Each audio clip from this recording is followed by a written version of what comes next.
everyone, welcome back to my channel. My name is April and today I'm going to show you how I made this Susie Q inspired dress.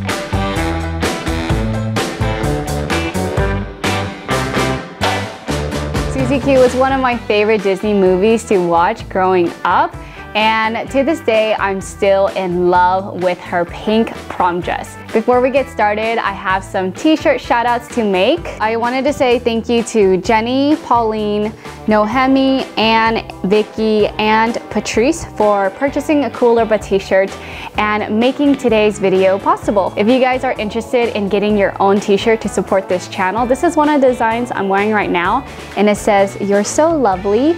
And each shirt comes with some stickers and a handwritten letter from me. So if you're interested, you can click the link down in my description box. I hope you guys enjoy this video. Don't forget to like and subscribe, and let's get started. Before I started this project, I looked up pictures and rewatched the movie on YouTube, and everything was really bad quality, so it was hard to see the details of the dress, but I know it has a bra cup bodice, so I started draping that design on my dress form. I first draped the bra cup. It will be in 3 pieces, 1 top piece and 2 bottom pieces.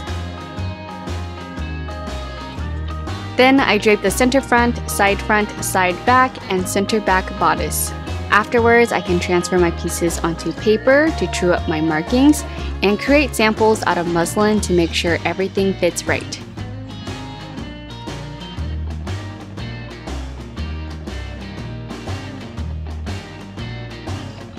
Now I'm ready to cut out the actual fabric.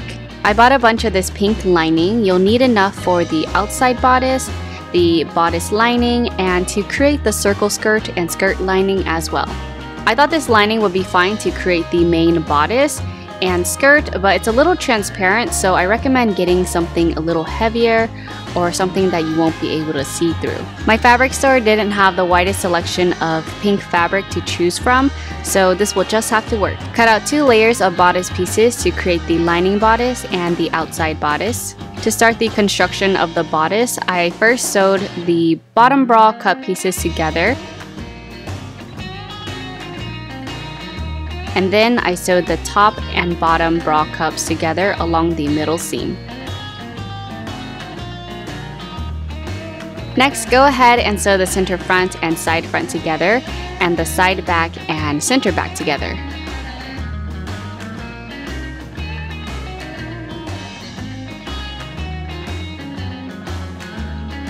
For the lining bodice, I actually interfaced all the pieces because the lining is really thin, and I'll be sewing the boning to the lining instead of the outer layer. Interfacing will also help the bra cups keep their shape better. I'm not really sure what to add to the bra cup since this is my first time making this style top, but I think some dresses have padding or wiring inside. For me, I just interface both of the cup layers. I'm going to finish constructing the lining layer first. Before sewing the pieces together, I sewed in my boning cases to all the seams. When I was practicing how to sew the bodice, I was sharing my struggles on Instagram on how challenging it was to sew the bra cups on, and one of my subscribers, Nikki, actually helped me figure out a simple way to do it.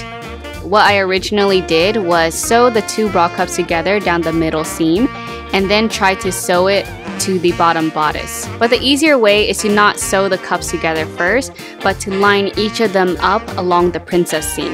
Then sew 1 cup starting from the princess seam to the middle point, and then go back to the princess seam and sew to the side seam to close up the rest.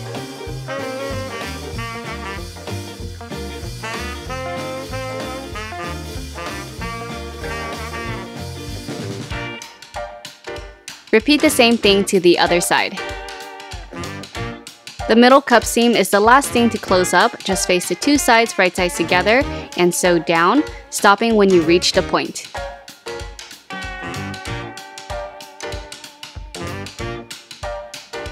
By doing it this way, you can create a nice clean point on your bodice and have all the seams lined up. Go ahead and sew the back bodice to the front bodice at the side seams, and then sew the boning casings to the side seams as well. Now we can move on to the outside bodice. When I was watching the movie on YouTube, the quality was really bad and there's barely any clear pictures online either, but it looks like there's layers of tulle that was ruched over the bodice. And I think they were all sewn on separately, so before sewing anything together, I gathered 2 layers of tulle and sewed them to each bra cup, the lower front bodice section, and the back pieces.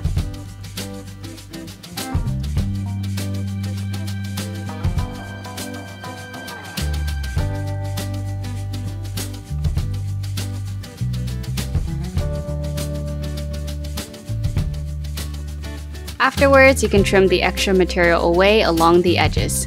This was the most challenging part in making the dress. The best technique I thought of was to gather both sides of the tulle, and then you can adjust the gathers to fit each piece and sew them down along the edges with a basting stitch. What I learned from doing this is that 2 layers of tulle was not enough.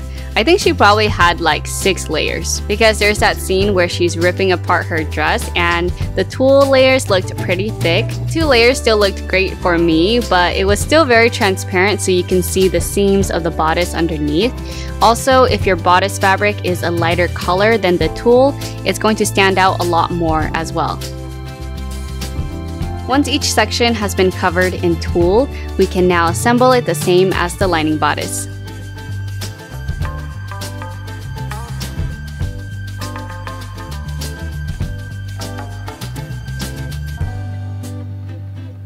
Now that both bodice layers are made, baste them together and sew along the top.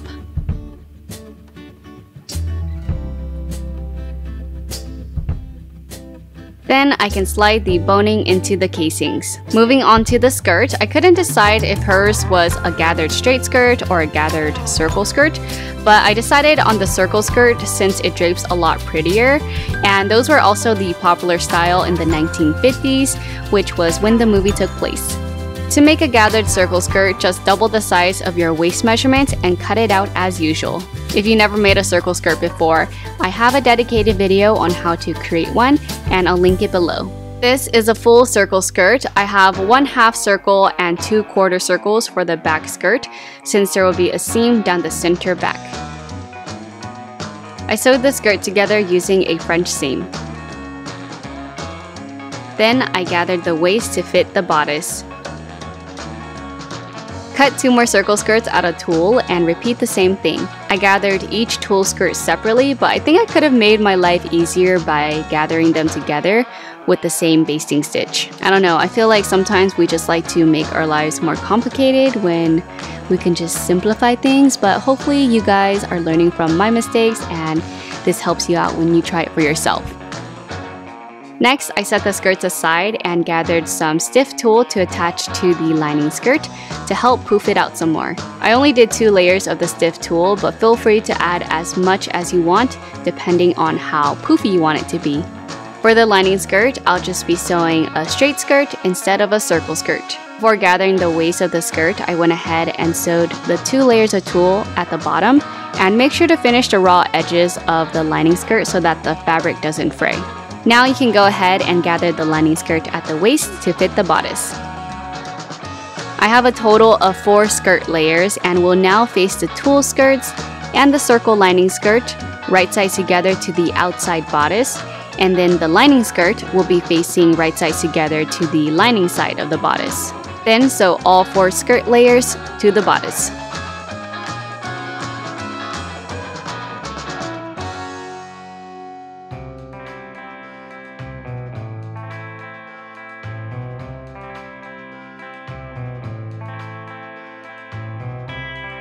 Finally, I can sew in the zipper, which was the second most challenging thing since the dress is so poofy. I won't be sewing the tulle skirts to the zipper because I want them to hang freely, so I tucked them inside and kept them out of the way. To sew the zipper, I marked where the bottom of the zipper ended on the skirt and closed up the bottom of the skirt up to that marking. I am sewing the lining skirt and circle skirt together as one. Then I folded the center back seam allowance under and laid it over the zipper and sewed each side separately from top to bottom.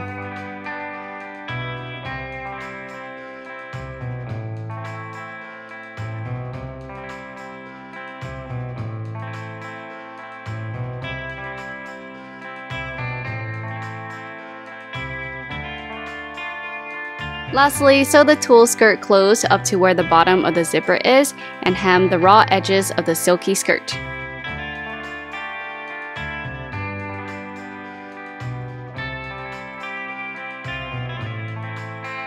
And I'm finished. Cadillac Quiff Boys 2, Victor Olsen.mp3.